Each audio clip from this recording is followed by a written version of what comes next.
Hi there everybody, it's Verity here from inkybutterfly.wordpress.com.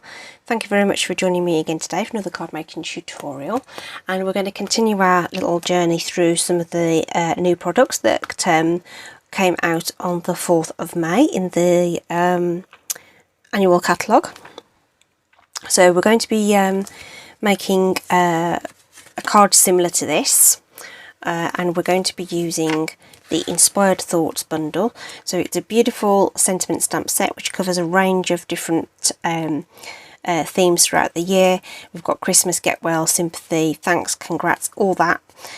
So really versatile set of sentiments in there, which we really like. Honestly, I certainly like a choice of sentiments. It's very nice to have in your collection. And it comes with the inspiring Canopy dies. So this is the set. Just a couple of dies missing there, which cut out sort of the foliage parts there, which we need to use in a moment for the sample I'm going to show you. And then we've got this really large die there that cuts out those beautiful tree branches and things. And this actually die cut really easily. There wasn't too much poking out to do at all when I die cut this, so that is, don't be put off by that. It's really nice to use. I've cut that in early espresso. Okay, it's probably a bit hard to see against this dark background, isn't it? So that's ready to go for our card. So that's the same sort of base that I've used here. I used garden green and old olive to create my foliage on the trees here. So I've already cut some shaded spruce and garden green, and I am going to cut some old olive ones with you right now, and I've just literally raided my scrap bin to do that die cutting. Okay, so we're going to replicate this card in some fashion. So like I say, I'm just using some scraps of old olive there just to cut some more foliage, because I think I'm going to need some extras. And if you've got them, you can use them, and if you haven't, you just save them for another project, don't you? So we're just going to run those through the die cut machine, so they're ready to go, which I've got just here. So I'm using the Stampin' Cut and Emboss, which is just phenomenal. I mean, I die cut a lot. I know it's not everyone's cup of tea, but it's just so popular, and there's so many fantastic things you can create with dies if you can stretch to those bundles. And say the Stampin' Cut and Emboss machine together with Stampin' Up dies is just a magic formula. They cut so beautifully. The machine comes with all the plates you need to cut and emboss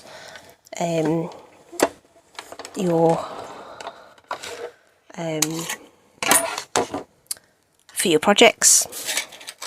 So you can use it with embossing folders, you can emboss with stencils as well. I've just had a little boo-boo with one of those dies that actually moved when I rolled it back. So it's like cut over the image that I wanted, but that doesn't happen very often. That's what happens if you don't tape them down. So there we are, there's one. There's just a little bit to poke out there.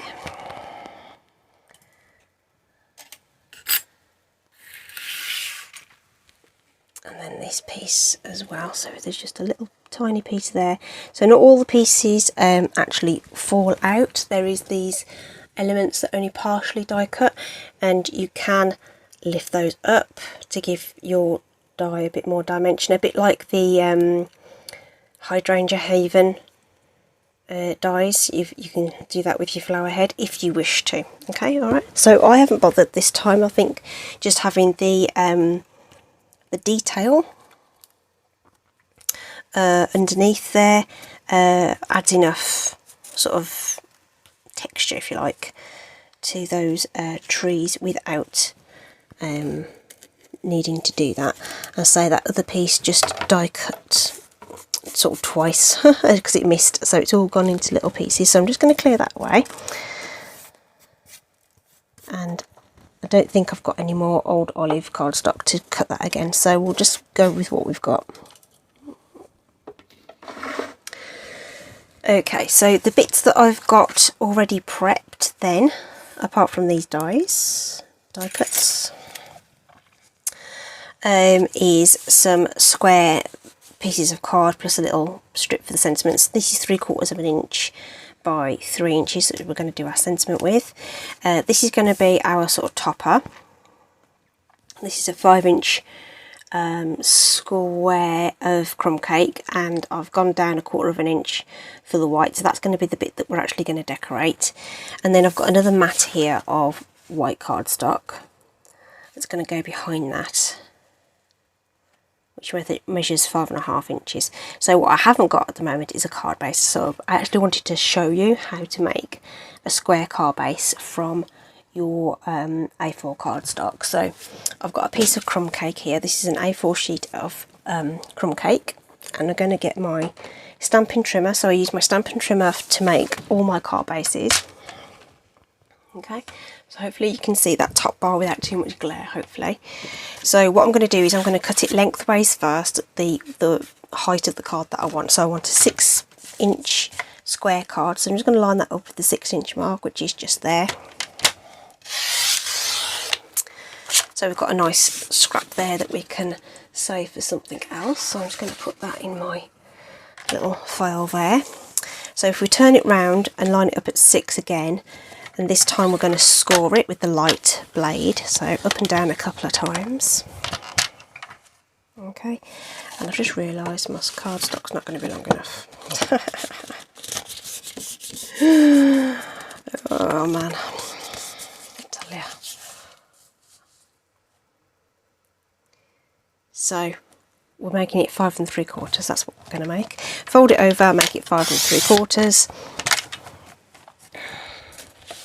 Which means I need to just trim down this to 5 3/4. Completely forgot that A4 cardstock is not 12 inches long. So anyway, we have a 5 3/4 card base there, and we just need to make sure we reinforce our crease.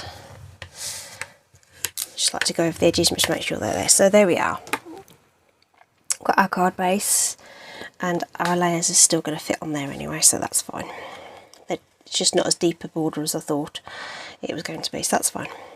Okay, 5 3/4 base, a 5.5 on the white, and then we've got 5 and 4 3/4 there.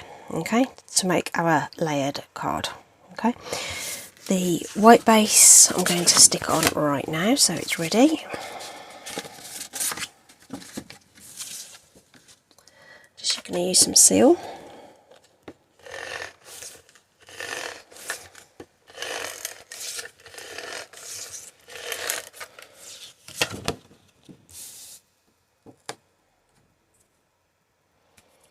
Must have some something on my fingers that have just made some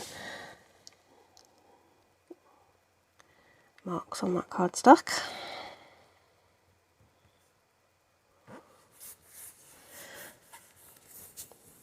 That's fine.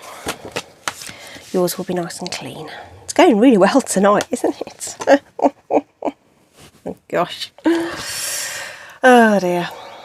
Card base done. So our square of paper, we need to do a bit of ink blending on just to create our background. So I'm actually going to pull in garden green this time. I used old olive on the original sample. So we're just going to add in some colour to the to this card layer. Excuse me. Ooh, bless me. So I'm going to use our blending brushes. Just pick up some ink, take off the excess, because I just want a hint of it in the background really. I'm not going for anything shockingly complicated on this. I just want to take off the white. That's all I want to do really. That will do. Flip that over, and we're going to put in sort of sky, if you like, with balmy blue. So again, just pick up some ink, take off the excess and just bring that in from the top. Much paler colour, so it's always best when you're doing ink blending just to go light and add more ink. You can't really reverse the process. Once it's on, so always best to err on the side of caution and just sort of go gentle and then add more if you require. Okay, so like I say, I'm not going for anything particularly fancy there. I just want to give this illusion of something in the background, just so it's not plain white. So we want to add our trees on here. I've only got 3 sets of die canopies cut. I could cut some more, I guess. So what I'm going to do is I'm going to add that to the card and sort of discard this extra tree here. So we'll use wet glue because that's going to be our friend when we're positioning something like this. So we'll go across the bottom there, some bits on the trunk. You don't need a lot of this glue at all, and I'm literally going to put a few sort of squiggles here and there on the backs of those branches, because the sort of canopy parts will help to secure those anyway. And we're just going to add that to the bottom of this card panel here. Okay, so this is where your wet glue is going to come in really useful, because my card is moving all over the place.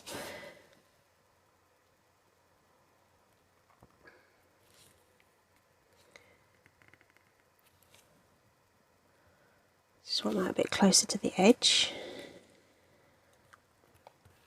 And because we've only used little skinny bits of glue, that isn't going to take long to dry at all, but it'll be secure enough for the project. Okay, and we just need to take off the excess with a pair of scissors. So we just need to do that. That's really easy to do, just run it along the edge of that base layer like so. Okay, I've seen some people use these on the inside of their card, so sort of on the inner lip, just to decorate the inside, but obviously that's entirely up to you whether you wish to do that or not. So now we've got that in place, we can sort of play with creating our canopies over here. So I think what we'll do is we'll work across to the edge, and I think I'm going to put the garden green ones on first. There doesn't appear to be a particular formula for adding these to the trees. You just put them where you fancy and how they fit. I seemed to get a good result by doing those two first and then sort of slotting in the smaller ones to cover. Okay, so in this particular instance, I think that will probably do, and it doesn't really matter how they're orientated because it's all going to add to the effect. So I opted for adding these with mini dimensionals, so it just gave some lift to the project.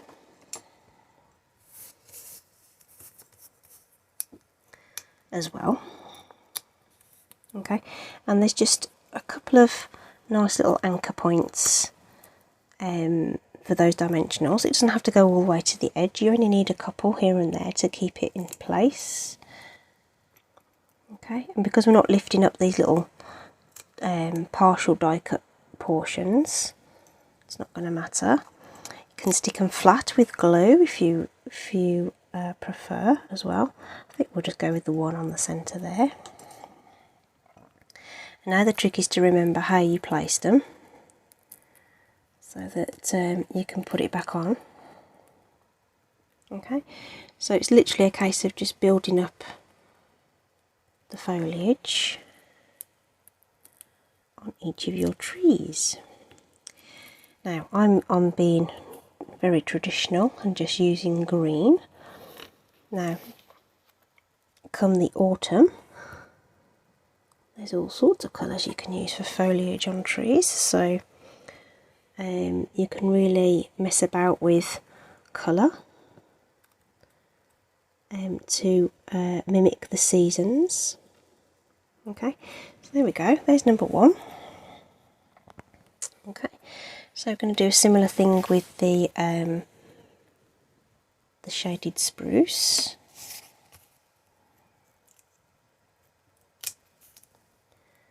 Okay, so we'll put this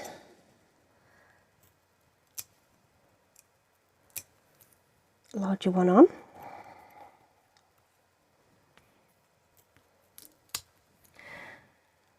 you find using a pokey tool really good for getting off these little mini dimensionals? They are really small, so if you've got any kind of dexterity issues, whether that be, you know, arthritis or anything else that prevents you from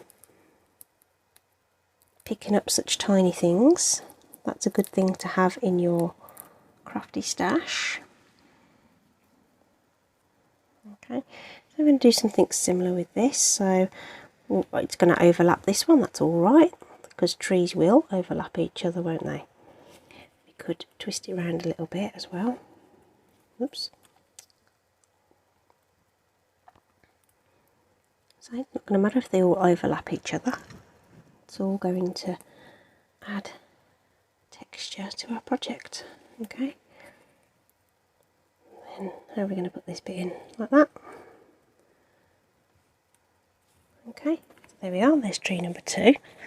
And then we've just got these bits of old olive. So let's have a think about how we're doing these bits. So that looks like it fits like that, and that looks like it would fit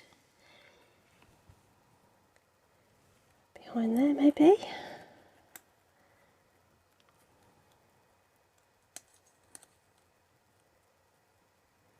And then this little bit we can cut off the excess, and then that can slot in there, so we've got away with it. Oh dear, my goodness. Do you know, I've never actually had that double die cut thing happen ever before. Just bad luck.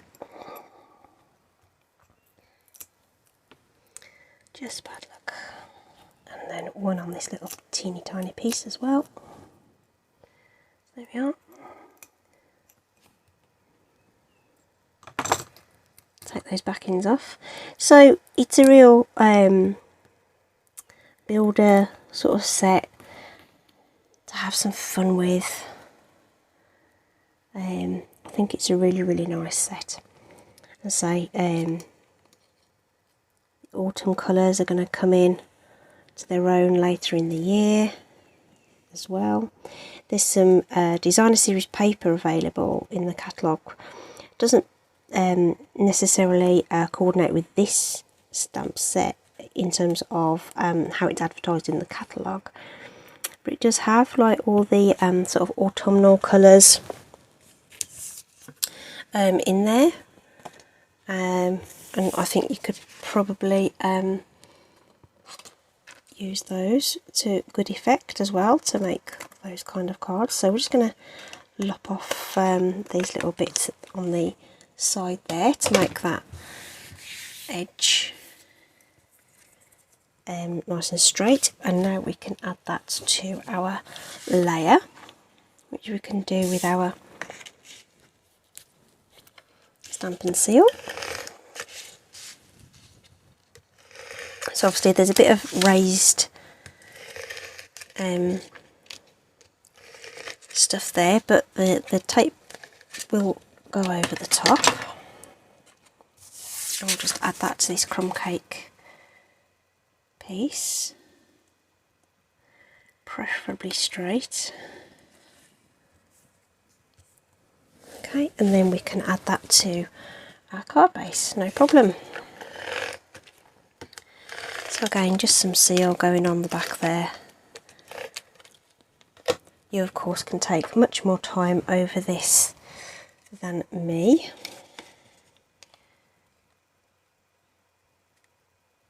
This is just to sort of give you an idea of how you can use the set, and this is a very simple way to use it. I've already seen quite a lot of other projects using it that have been far more flamboyant. So the only thing to add is just a simple sentiment. So this is where my strip of cardstock is going to come in to add that there. I've already got the Sending Healing Hugs Your Way mounted on there, but what I didn't do was check that it was straight, because on my original sample I just went in with the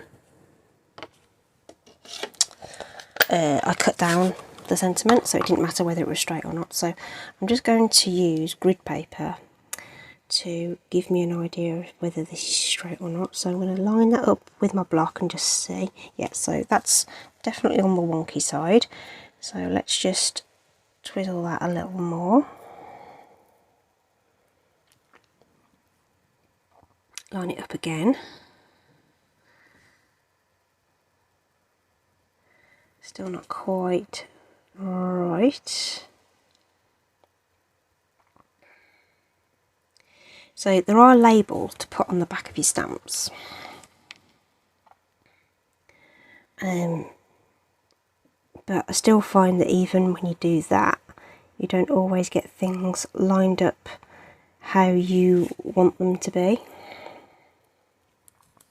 So this is how I check their alignment. So I don't think I'm going to win that right now here. This will do.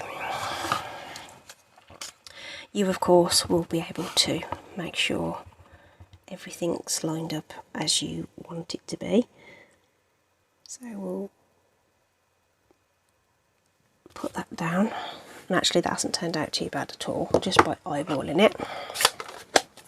That was shaded spruce ink, just to tie in some more of the colour on there.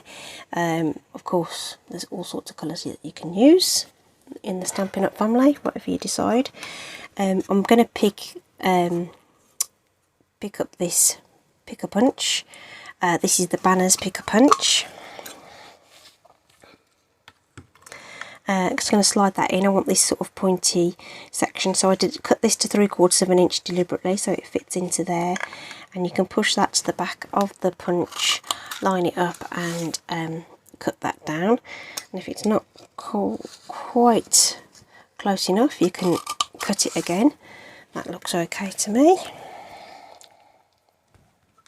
So those are really fun punches to have. We've got 3 different ones of those now, which are really cool. And then we can use some regular dimensionals on the back of that, just to add that to the card. So, back of the card, what am I talking about? The back of the sentiment, and then onto our card. Okay, so again, I like to break this border. You've seen me do this before. It just sort of brings your eye into the base of the card. So there we go, a variation on a theme, very simple. A little bit of mishaps along the way, but we got there in the end. So smaller card, and I used the black card base, which I don't know, just seemed a bit dull. I think it looks fresher with the crumb cake base. Okay, and then the die cuts just to build up our inspiring canopies. Okay, so thank you for sticking with me today for this tutorial. I do appreciate everyone viewing. There's a few of you that comment regularly, and I really do appreciate it. So please keep doing that, keep sharing it. I hope it continued to inspire you. Links are in the description should you wish to make any purchases from me. And yeah, that's it for now. Alright, continue to stay safe everybody. Take care, see you soon. Bye.